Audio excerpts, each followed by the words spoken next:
Shalom, selamat pagi jemaat Tuhan. Berjumpa kembali dalam doa pagi online. Persembahanku, ku bawa kepadamu, oh Tuhan. Persembahanku ini, ku ingin Engkau menerima korban syukurku melalui pujian.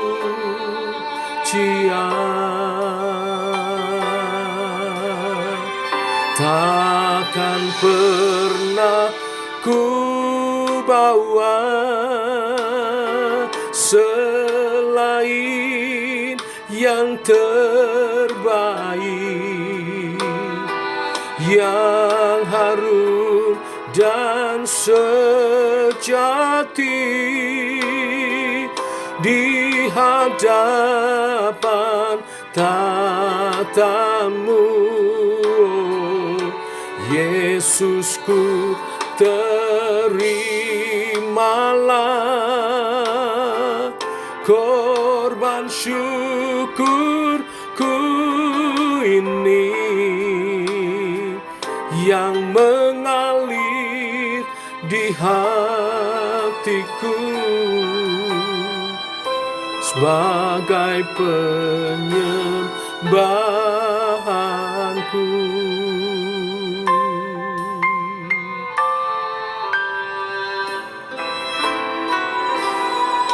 Ku bawa kepadamu, oh Tuhan,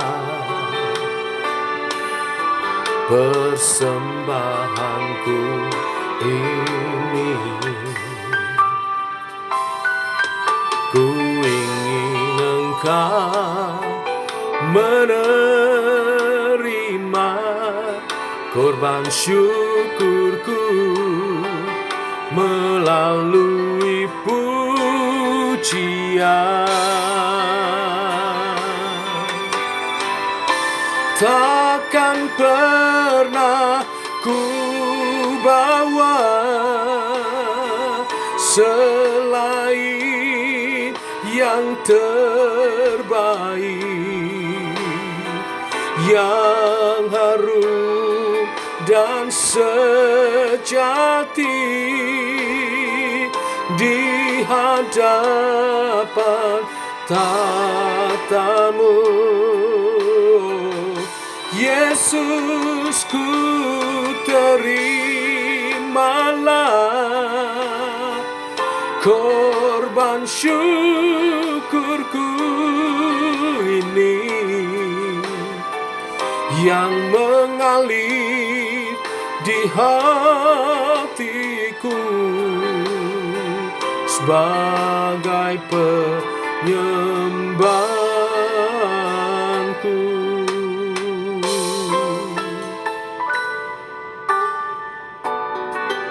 Terima kasih Tuhan buat karyamu dalam hidupku.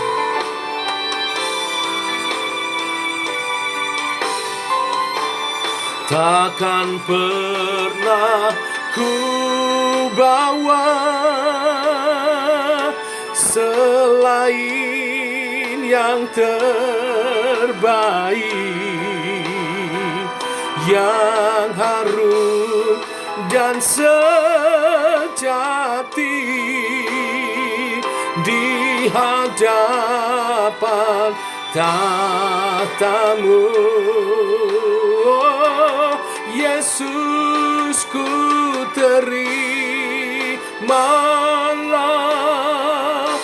korban syukurku ini yang mengalir di hatiku sebagai penyembahan. yang mengalir di hatiku sebagai penyembahanku.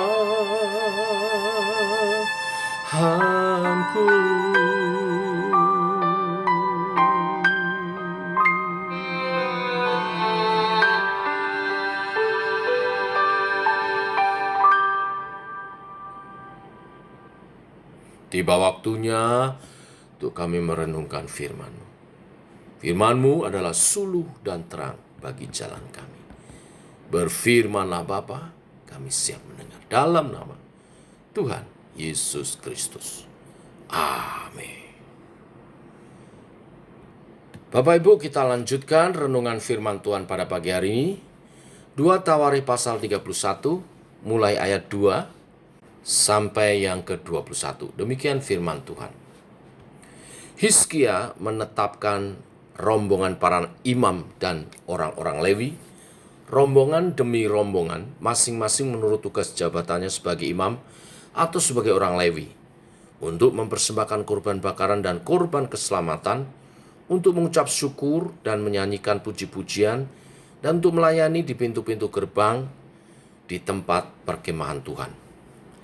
Raja memberi sumbangan dari harta miliknya untuk kurban bakaran, yakni kurban bakaran pada waktu pagi dan pada waktu petang, kurban bakaran pada hari-hari Sabat dan pada bulan-bulan baru, dan pada hari-hari raya yang semuanya ditulis di dalam Taurat Tuhan.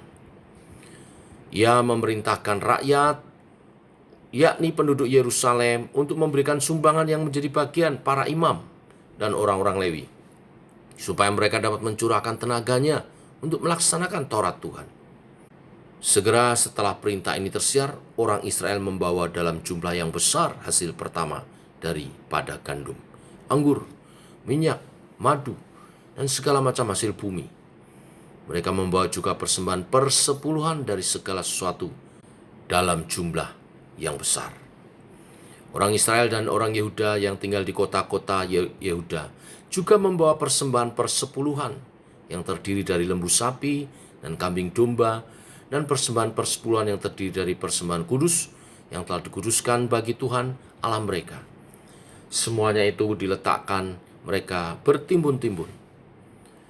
Mereka memulai membuat timbunan itu pada bulan yang ketiga, dan mereka selesai pada bulan yang ketujuh. Hizkia dan para pemimpin datang melihat timbunan itu, dan mereka memuji Tuhan dan umatnya, orang Israel. Hizkia menanyakan para imam dan orang-orang Lewi tentang timbunan itu. Dan jawab Asaria, imam kepala keturunan Sadok, demikian. Sejak persembahan khusus mulai dibawa ke rumah Tuhan, kami telah makan sekenyang-kenyangnya, namun sisanya masih banyak.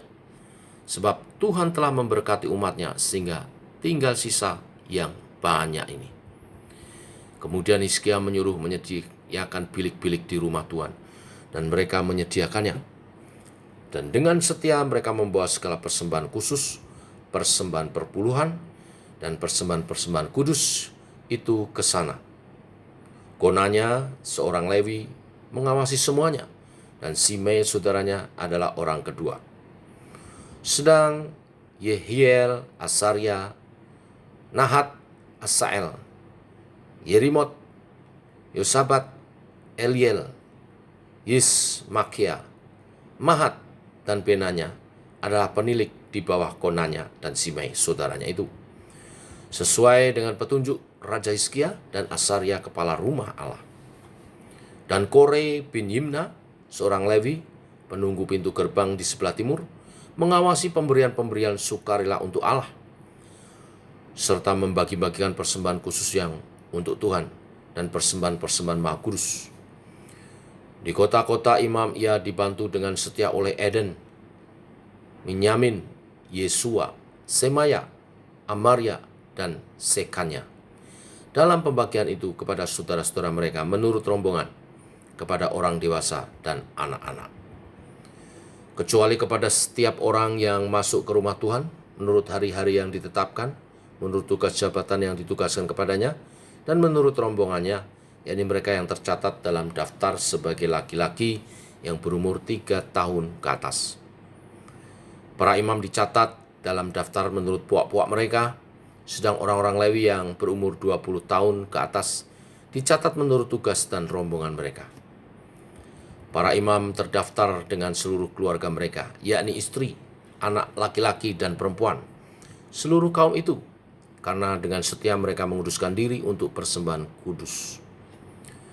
Bagi keturunan Harun, yakni imam-imam yang tinggal di padang-padang pengembalaan sekitar kota-kota mereka, di setiap kota ada orang-orang yang ditunjuk dengan disebut namanya untuk mengadakan pembagian kepada setiap orang laki-laki dan dari keluarga imam, dan kepada setiap orang Lewi yang terdaftar. Demikianlah perbuatan Hizkia di seluruh Yehuda. Ia melakukan apa yang baik, apa yang jujur, dan apa yang benar di hadapan Tuhan Allah. Dalam setiap usaha yang dimulainya untuk pelayanannya terhadap rumah Allah, dan untuk melaksanakan Taurat dan perintah Allah, ia mencari Allahnya. Semua dilakukannya dengan segenap hati, sehingga segala usahanya berhasil. Amin. Bapak Ibu, Tuhan sudah mengatur tugas keturunan Harun sebagai imam dan para Lewi merawat rumah Tuhan dan menyelenggarakan ibadah-ibadah. Demi supaya para imam dan orang-orang Lewi dapat mencurahkan tenaganya untuk melaksanakan segala tugasnya itu, maka Hizkia memerintahkan rakyatnya, juga orang-orang Israel, untuk memberikan persembahan bagi imam dan orang-orang Lewi. Tak hanya memberi perintah, Raja Hizkia juga memberi teladan kepada rakyatnya. Tercatat, Raja memberi sumbangan dari harta miliknya untuk korban bakaran itu sangat banyak. Kemurahan hati Raja Hizkia menggerakkan hati rakyat. Setelah Raja Hizkia memberikan persembahan, rakyatmu memberi persembahan, dan bertimbun banyak sekali bahan makanan, sehingga para imam dan orang Lewi, hamba-hamba Tuhan, bisa makan sampai kenyang, malah mereka semua berkelimpahan. Pokok firman renungan hari ini adalah Tuhan memanggil kita sebagai teladan kemurahan hati. Jika ingin melihat orang lain terlepas dari sifat kikir, diri kita sendiri terlebih dahulu harus melepaskan diri dari sifat itu. Jangan menunggu orang lain bergerak. Diri kitalah yang pertama kali harus bergerak. Kisah Raja Hizkia menggerakkan umat Tuhan untuk memberi persembahan bagi para imam dengan lebih dahulu memberi contoh, mengajar kita bermurah hati kepada sesama, terlebih kepada hamba-hamba Tuhan untuk pekerjaan Tuhan supaya lebih dilancarkan. Gereja yang benar mencukupkan kebutuhan hamba-hamba Tuhannya sehingga mereka dapat fokus pada tugas panggilan pelayanannya. Mari kita sambut kebenaran firman ini dengan saling memberi teladan dalam kemurahan hati dan memberi persembahan bagi Tuhan, bagi pekerjaan Tuhan, bagi hamba-hambanya. Tuhan memberkati. Mari kita berdoa. Bapak Ibu, pagi hari ini kita khusus berdoa untuk pelaksanaan pemilu yang dilaksanakan hari ini, supaya berjalan aman, tentram, damai, jurdil, jujur, adil, dan terpilih pemimpin bangsa kita 5 tahun ke depan, dan dapat menjalankan tugasnya dengan baik, memberkati bangsa ini lebih maju lagi. Mari kita berdoa. Bapa, kami mengucap syukur oleh kasih dan anugerah-Mu, rahmat-Mu baru. Beberapa hari ini kami mendapat contoh pemimpin yang baik, yang ideal, seperti Raja Hizkia, yang hidupnya menjadi teladan dan membawa pemulihan bagi umatnya, bagi rakyat yang dipimpinnya. Hari ini bangsa Indonesia juga akan menjalankan pemilihan umum, memilih pemimpin negara ini, presiden dan wakil presiden, dan juga para wakil rakyat. Hamba-Mu berdoa bersama dengan teman-teman Jemaat Tuhan GKI Sema, memohonkan supaya pemilu hari ini berjalan dengan baik dan lancar. aman, tentram, dijauhkan dari kekacauan, dijauhkan dari kekerasan, dijauhkan dari ketidakjujuran dan ketidakadilan. Semua berjalan dengan baik, proses pemilihan, proses penghitungan, sampai proses rekapitulasinya. Dan terpilih pemimpin, pilihan rakyat. Kami berdoa supaya pemimpin yang terpilih adalah pemimpin yang baik, sesuai kriteria Tuhan, sehingga membawa kemajuan 5 tahun ke depan bagi Indonesia. Secara khusus juga bagi umat Tuhan, mengekspresikan imannya dan kesaksian hidupnya bagi bangsa ini. Kami terus berdoa memberkati bangsa ini dalam proses pemilu hari ini, supaya setiap rakyat Indonesia dapat menggunakan haknya dengan baik dan membawa Indonesia menjadi lebih baik oleh pemimpin-pemimpin yang kami pilih bersama. Kami menyerahkan sepanjang hari ini, proses pemilu berjalan dengan baik. Dalam nama Tuhan Yesus, kami berdoa melepaskan roh kedamaian, damai sejahtera, kesehatan, keharmonisan dan ketentraman menyertai proses pemilu bangsa Indonesia. Dalam nama Tuhan Yesus kami berdoa. Amin. Demikian saudara, doa pagi kita. Selamat berjalan bersama dengan Tuhan. Siap-siap setelah sarapan menuju TPS coblos calon pemimpin kita. Tuhan memberkati.